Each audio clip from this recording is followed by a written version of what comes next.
Notre invité dans ce Face à nous est le président Roch Marc Christian Kaboré. Il accède au pouvoir alors que les attentes des Burkinabés sont nombreuses sur le plan de l'électricité, sur le plan de l'agriculture et aussi sur le plan de la gestion des mines. Quelle est sa vision politique? Quelle est sa stratégie? Et quels sont les résultats escomptés dans les décisions qui vont être mises en place? Monsieur le Président, dans votre projet de société, vous vous engagez à porter la puissance d'électricité produite au Burkina Faso de 300 MW à 1000 MW et à assurer un taux d'électrification de 85%. Est-ce que ces chiffres ont une limite dans le temps? Est-ce que c'est un objectif fixé pour votre mandature de 5 ans ou est-ce que c'est quelque chose qui peut arriver dans 1 an ou 2 ans? Quel est le plan exactement? Je voudrais dire que c'est sur la mandature, parce que déjà, dans la vision que nous avons considéré que nous devons prendre une option radicale pour l'énergie solaire. Une particularité de cette énergie solaire, c'est que la majeure partie des éléments ne sont pas fabriqués localement. Donc, quelle est la stratégie que vous allez adopter pour arriver à cette souveraineté énergétique avec l'énergie solaire? Donc, je voudrais dire justement que nous allons travailler justement à ce que nous puissions travailler à fabriquer localement et à installer localement. Il y en a déjà qui le font. Le matériel pour l'installation de l'énergie solaire dans nos communes. Et je crois que pour nous également, c'est un secteur sur lequel il y a la possibilité de développer de l'emploi. Parce que c'est installé sur l'ensemble du territoire et nous-mêmes nous avons pris l'engagement qu'aussi bien sur les CSPS, qui sont les centres de santé, sur les écoles, nous allons faire en sorte que tous ces éléments soient éclairés via l'énergie solaire. Autre point, l'agriculture, qui est la première occupation des Burkinabés et ne contribue qu'à environ 30% à la formation de votre PIB.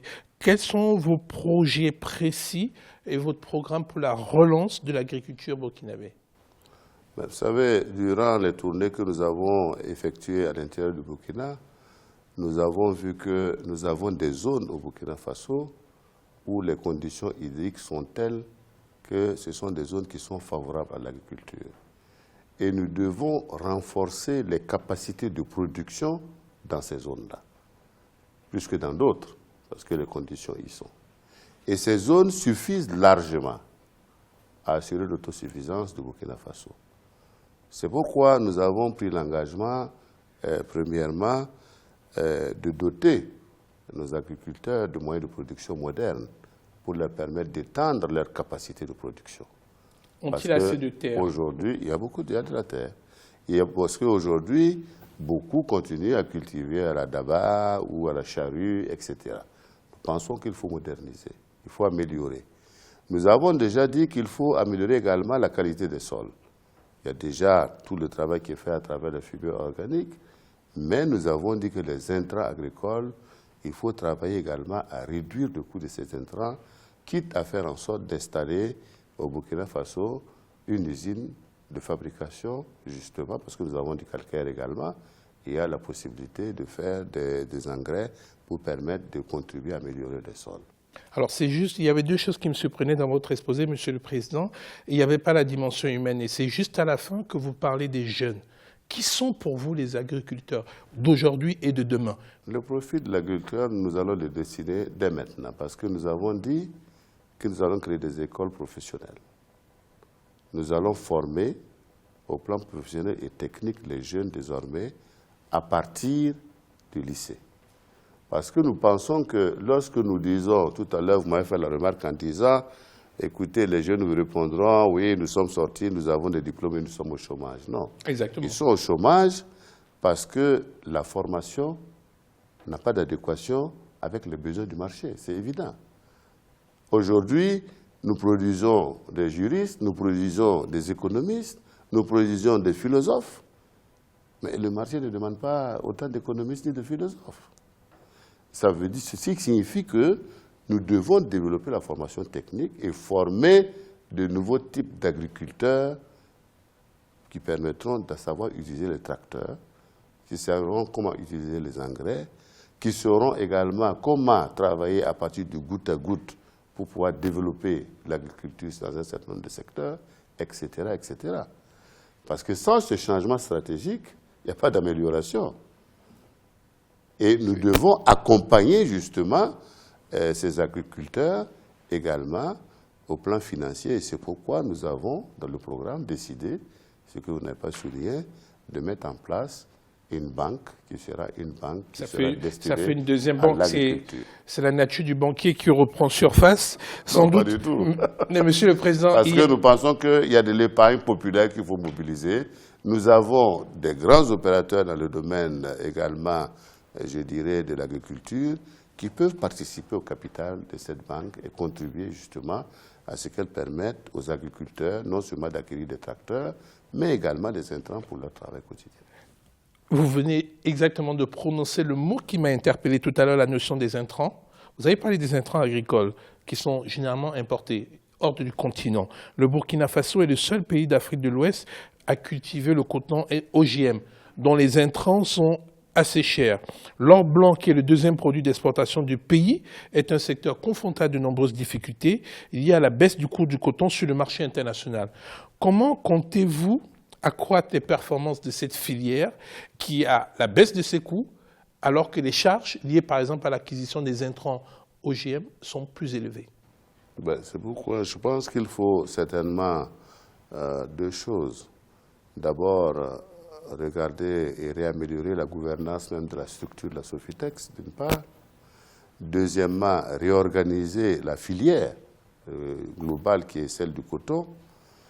Et, à mon avis, également, travailler à la transformation d'une partie de notre coton localement et pour en améliorer, je dirais, la valeur ajoutée à la vente. Parce que, comme vous voyez depuis toujours, nous avions avant Fasofadi, qui était la société textile, qui est fermée depuis fort longtemps, et nous ne pouvons pas continuer simplement à produire et à vendre, tout en sachant que nous sommes liés au cours du jour. Et c'est pourquoi je pense que l'option d'aller à la transformation, l'option de voir comment nous devons travailler à réduire également les charges de gestion de la Sofitex elle-même, et la réorganisation de la filière avec les paysans, parce que là aussi, il y a toujours le même problème. Le coût du coton baisse et les paysans aussi, parce qu'ils mettent des intrants qui coûtent cher, ont besoin que le coût d'achat soit élevé pour leur permettre de rentrer dans leur fonds. Donc, il y a toute une discussion à mener et nous allons la mener pour permettre effectivement de réorganiser le secteur du coton. Autre secteur où il y a des discussions à mener, ce sont les mines.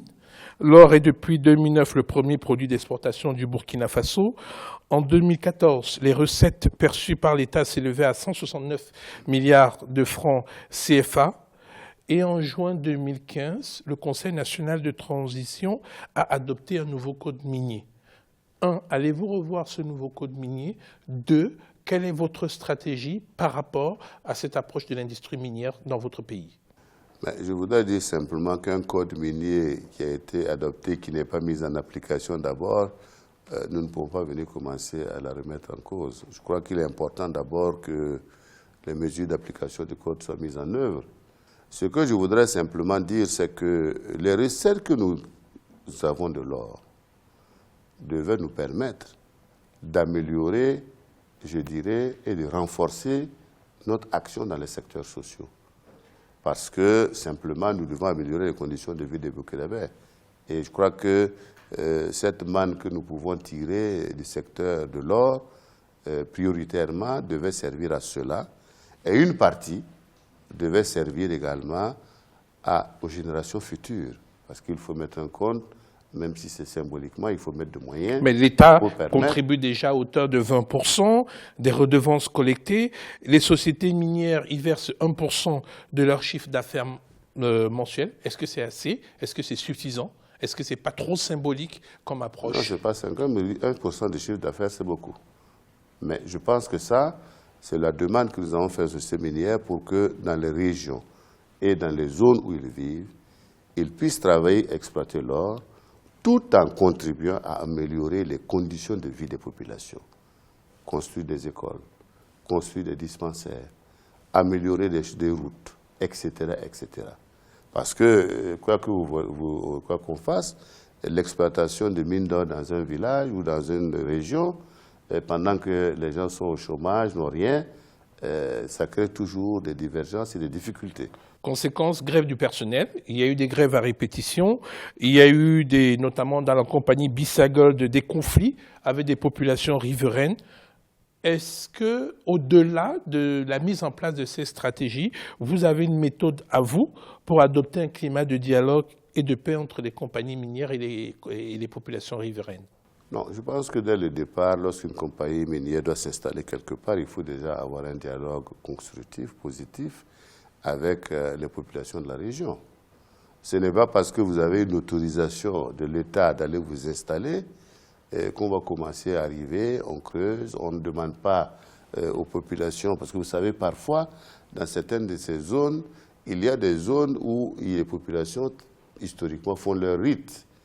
Il faut prendre quand même quelques informations, faire une approche sociologique, discuter avec les gens. À ce moment, vous n'avez pas de conflit.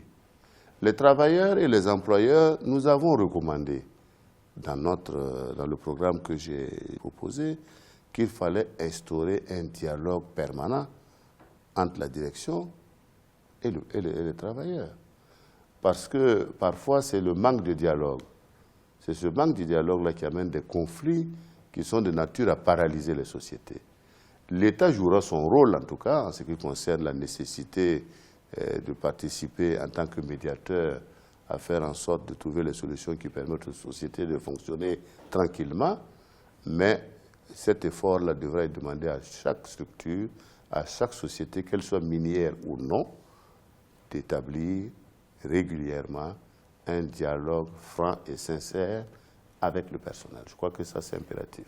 Tant qu'il n'y a pas de dialogue, les conflits seront violents et difficiles à gérer.